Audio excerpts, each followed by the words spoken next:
কবিতাৰ শিৰোনাম কাৰাগাৰ। কবি আৰু আবৃত্তিকাৰ দীপজ্যোতি।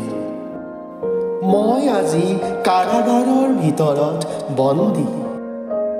আজি ব্যস্ত পৃথিৱীৰ মাজত অসংখ্য অপৰাধ। নাজানো কোনজন শুদ্ধ বা কোনজন ভুল। মানৱ সমাজৰ মাজত কি ঘটি আছে আজি? চাৰিওফালে শুনিছো কেৱল হত্যা, চুৰ, ডকাইত আৰু ধৰ্ষণ।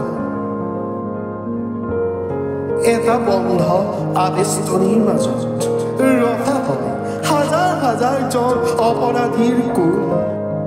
শুধৰণি সংস্কাৰ কৰাৰ এতিয়াই মাথো প্ৰজা কাৰাগাৰ। মই আজি কাৰাগাৰৰ মাজত আবদ্ধ। নাজানো কি ভুলৰ বাবে আজি এই শাস্তি নেদেখা জনৰ। আবেষ্টনীৰ মাজত সোমাই অসংস্পৰ্শিতা হৈ জীয়াই আছো। বায়ু, পানী, বতাহ সকলোৰ পৰা দূৰত। মই আজি কাৰাগাৰৰ ভিতৰত বন্দী।